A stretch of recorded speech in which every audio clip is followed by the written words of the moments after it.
معظم الاكتشافات بتاخد من فرق بحثية كاملة سنين طويلة ودراسات صعبة علشان تتم، بس في اكتشافات زي اللي هتكلم عنها في الفيديو ده بتتم بالصدفة بسبب كسل أو فوضوية أو حتى غلطة. الميكروويف، الجهاز اللي 90% من استخدامي ليه هو تسخين العيش، اكتشفوه في الأصل مش بسبب العيش بس بسبب شوكولاتاية ساحت في جيب بنطلون. كان في مهندس اسمه بيرسي سبنسر كان شغال في شركة على مشروع رادار عسكري، وكان واقف قدام جهاز بيطلع مايكروويفز اللي هي بالعربي اسمها الموجات الدقيقة، والرادار ده بما إنه عسكري فكان بيطلعها بشدة عالية جدا عشان يقدر يرصد الطيارات على مسافات بعيدة. بيرسي وهو واقف حس بحاجة لزجة وسخنة في جيبه، مد ايده لقى ان بار الشوكولاتة اللي كان شايله عشان ياكله في البريك ساح تماما وبقى عجينة. بس الغريب ان الجو في المعمل اللي هو فيه كان برد. بيرسي استغرب جدا وشك ان الموجات دي هي السبب، وعشان يقطع الشك باليقين جاب ذرة فشار وحطها قدام الجهاز، راحت مفرقعة في وشهم كلهم ومالت المعمل فشار. وهنا عرفوا انهم ممكن يستخدموا الجهاز ده عشان يسخنوا الاكل بسرعة خرافية. بس اول مايكروويف صنعوه كان حجمه قد التلاجة ووزنه 340 كيلو، واتطور بعد كده طبعا كتير لحد ما وصل للشكل والحجم اللي بنستخدمه في البيوت دلوقتي ده. عارفين ازاز العربية مش بيتكسر كده زي اي ازاز، يعني لو كسرته قبل كده كوباية ازاز مثلا هتلاحظوا انها بتتحول لاجزاء حادة ممكن تعور، لكن ازاز العربية لما بيتكسر بتلاقوه اتحول لمربعات كده صغيرة ماسكة في بعضها ومش بتعور بسهولة. عشان كده ازاز العربيات ده اسمه سيفتي جلاس او الزجاج الامن، وده اختراعه برضه على فكرة كان صدفة. ده اكتشفه عالم وشاعر وكيميائي فرنساوي اسمه ادوارد بنديكتوس، اكتشفه بالصدفة البحتة لما وقع منه ازازة من على رف في المعمل. المفروض الطبيعي ان الازازة دي تدشدش 100 حتة وتنتشر في كل مكان في المعمل، لكن ادوارد لقاها اتشرخت بس فضلت ماسكة نفسها متدشدشة لكن محافظة على شكلها كأنها قطعة واحدة. لما فحصها بفضول اكتشف ان الازازة دي كان فيها بواقي من نوع من البلاستيك السائل اسمه نترات السليلوز تقريبا، والبواقي دي نشفت وعملت من جوه الازازة طبقة رقيقة مسكت الازاز في بعضه. فكر فورا ان الاختراع ده ممكن ينقذ حياة الناس في الحوادث بتاعت العربيات اللي وقتها كان كسر الازاز فيها بيسبب جروح مميتة. ومن هنا جت فكرة السيفتي جلاس اللي في كل العربيات دلوقتي. عارفين واحنا صغيرين لما ما كناش بنعرف نربط الرباط اهلنا كانوا بيجيبوا لنا جزمة بتتقفل بالبتاع دي، كنا بنسميها تشيك تشيك، هي اسمها فيلكرو. الاختراع ده اخترعه مهندس سويسري وهو بيتمشى مع الكلب بتاعه في الغابة. المهندس ده كان اسمه جورج ديمسترال، كان بيتمشى مع كلبه عشان يستمتع بالطبيعة السويسرية الرهيبة في يوم اجازة سنة 1941. ولما رجع البيت لقى بنطلونه وفرو الكلب بتاعه مليانين شوك، والشوك ده كان من نبات معين كده بينمو في الغابات هناك. حاول ينفض الشوك ده بس لقاه لازق جامد جدا ومش راضي يطلع. اي حد مكانه كان هيتعصب ويرمي الهدوم وخلاص، بس جورج حب يفهم ايه السر فبص عليه تحت الميكروسكوب، لقى ان الشوك ده اطرافه عبارة عن خطافات صغيرة جدا، ولقى ان القماش او الشعر لما بيبقى متني كده بيبقى عامل زي حلقات، والخطاف ده طبعا بيشبك في الحلقة. فقرر يقلد الطبيعة ويعمل قماش عبارة عن خطافات وقماش عبارة عن حلقات، وحتة القماش اللي فيها خطافات تلزق في حتة القماش اللي فيها حلقات، وسمى الاختراع ده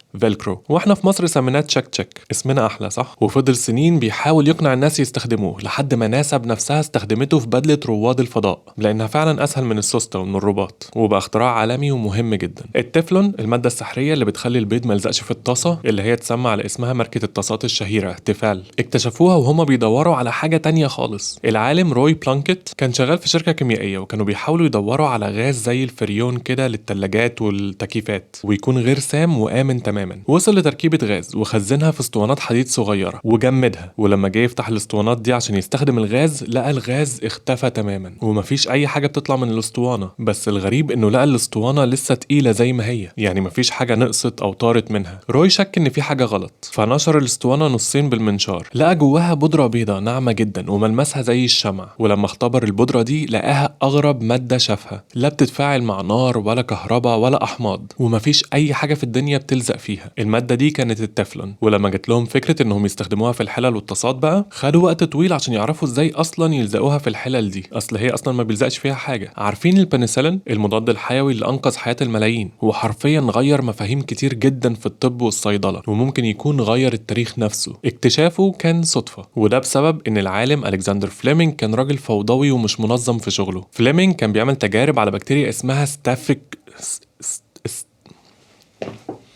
المكورات العنقودية، وقرر ياخد اجازة ويسافر يريح اعصابه شوية. بس من كتر الكركبة ساب المعمل متبهدل وساب اطباق البكتيريا مكشوفة جنب الشباك من غير ما ينظف اي حاجة. ولما رجع من الاجازة اتصدم من اللي شافه، لقى طبق منهم طلع عليه عفن لونه اخضر. بس المفاجأة اللي لفتت نظره هو ان رغم ان المعمل متبهدل والبكتيريا منتشرة في كل شبر فيه، الا ان المنطقة اللي حوالين العفن الاخضر اللي اتكون ده نظيفة تماما. البكتيريا اللي فيها كلها ماتت، والعفن ده كان فطر البنسيليوم، ومنه طلعنا اول مضاد حيوي في التاريخ قضى على امراض كانت بتقتل الناس زمان زي الجروح البسيطة وعدوى البرد الخفيفة. وبالمناسبة اخويا عبد الرحمن اللي ساعات بيكتب لي سكريبتات على القناة دي عامل فيديو كامل عن البنسلين على القناة بتاعته، وبما ان ده مجاله اصلا فهو عامل فيديوهات كتير بيتكلم فيها عن الطب والصيدلة والعلوم دي عموما، شوفوها هتعجبكم. الكوكاكولا المشروب الغازي الاشهر في العالم كان في الاصل محاولة يائسة لاختراع دواء للادمان. المخترع الامريكي جون بيمبرتون كان صيدلي وضابط حارب في الحرب الاهلية الامريكية، واتصاب بسيف في صدره، وبسبب الالم الرهيب ده خد اقوى مسكن كان متاح وقتها وهو المورفين.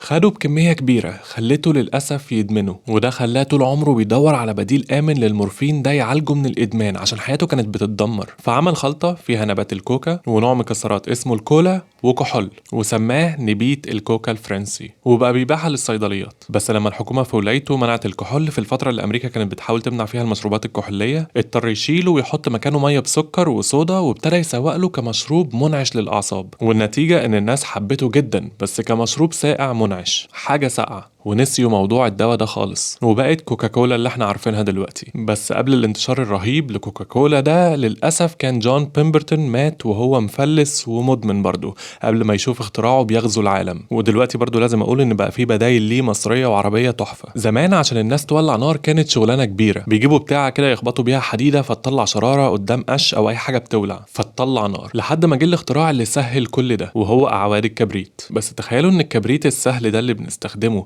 اكتشافه كان بسبب الكسل في التنظيف. في سنة 1826 صيدلي انجليزي اسمه جون ووكر كان بيعمل تجربة وبيخلط مواد كيميائية بعصاية خشب عشان يعمل دواء معين، وهو بيقلب فيه كتلة من العجين الكيميائي ده نشفت ولزقت في اطراف العصاية اللي هو بيقلب بيها وبقت مكلكعة كده. جون عشان ينظف العصاية ويكمل شغل كسل يقوم يغسلها، فقعد يحكها في الأرضية الخشنة الحجر بتاعة المعمل اللي هو فيه علشان يوقع من عليها العجينة دي. وفجأة الاحتكاك ده خلى العصاية تولع وتطلع نار. الراجل اتخض طبعا، بس بعدها أدرك إنه اكتشف أسهل وأسرع طريقة لإشعال النار في التاريخ، وبدأ يبيع أعواد الاحتكاك دي في علب صفيح. والغريب إنه مرضيش يسجل براءة الاختراع علشان كان عايز الناس كلها تستفيد منه، وده خلى شركات تانية تسرق الفكرة وتعمل منها ملايين، وهو للأسف مات فقير. عارفين الآيس كريم اللي هو مش بيبقى كريم فعلا ده، اللي هو بيبقى زي اللوليتا عبارة عن عصير متجمد كده، اسمه المشهور بيه هو البوبسيكل، وده اخترعه طفل عنده 11 سنة بس اسمه فرانك إبرسون في ليلة باردة جدا في مدينة سان فرانسيسكو سنة 1905. فرانك كان بيلعب قدام بيته وبيعمل لنفسه عصير اللي هو زي التانج ده اللي بيبقى عبارة عن بودرة وبيقلبها في مية. كان قاعد بيقلبها بعصاية خشب وتقريبا مامته ندهت له جوه أو حاجة، فدخل البيت ونسي كوباية العصير وفيها عصاية التقليب الخشب بره البيت في البرد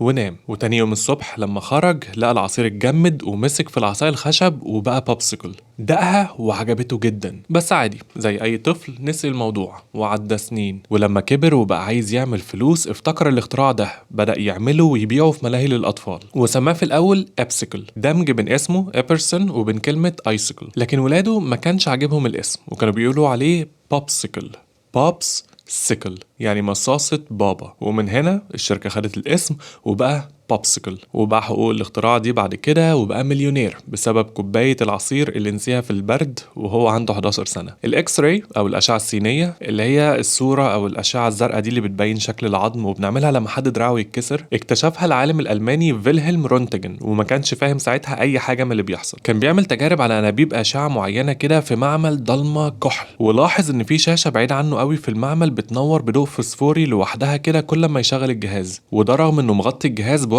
اسود تقيل جدا. فطبعا استغرب، حط ايده بين الجهاز والشاشه دي عشان يشوف ايه اللي بيحصل، فطلعت له صوره واضحه جدا لعظم ايده على الشاشه اللي كانت بتنور قدامه، ولحم ايده كمان كان باين بس شفاف، وهو نفسه طبعا اترعب. فطبعا نده لمراته عشان يوريها الاكتشاف العجيب ده، ولما صور ايد مراته ووراها الصوره صرخت وقالت جملتها الشهيره I have seen my death، لقد رأيت موتي. وسموها وقتها الأشعة إكس عشان إكس هي الحاجة اللي بتبقى مجهولة في المعادلات، والأشعة دي كانت بالنسبة لهم مجهولة لأنهم وقتها ما كانوش عارفين إيه دي أصلا ولا بتشتغل إزاي. بس بعد الدراسة والتطوير قدروا يعملوا أجهزة الإكس راي اللي بنستخدمها لحد دلوقتي في الأشعة. السوبر جلو المعروف برضو باسم الأمير، اللي هو المادة اللي بنستخدمها عشان نلزق بيها اللعب أو إيد المج لما بتتكسر، بس في معظم الوقت بتلزق صوابعنا إحنا في بعض. اختراعها كان عبارة عن مشروع فاشل مرتين ورا بعض. في سنة 1942 أثناء الحرب العالمية الثانية، عالم اسمه هاري كوفر كان شغال مع فريق عشان يخترعوا بلاستيك نقي جدا يستخدموه في منظار البنادق بتاعت عساكر الجيش كبديل للإزاز. وهاري وصل فعلا لتركيبة كيميائية معينة، بس لقاها فاشلة تماما بالنسبة للاستخدام ده. ليه بقى فاشلة؟ لأنها كانت بتلزق في أي حاجة تلمسها وبتبوظ القوالب والمعدات اللي بيشتغلوا بيها، وبرضه ما كانش عارف يطلع منها عدسة صافية قوي كده، فرمى المشروع كله في الزبالة. وبعد 9 سنين سنة 1951 هاري كان شغال في مشروع تاني خالص للطيارات النفاثة، وجرب نفس المادة دي تاني وبرضه لزقت وبوظت الدنيا. بس المرة دي هاري وقف لحظة وفكر، بدل ما أنا بحاول أمنعها من إنها تلزق في كل حاجة،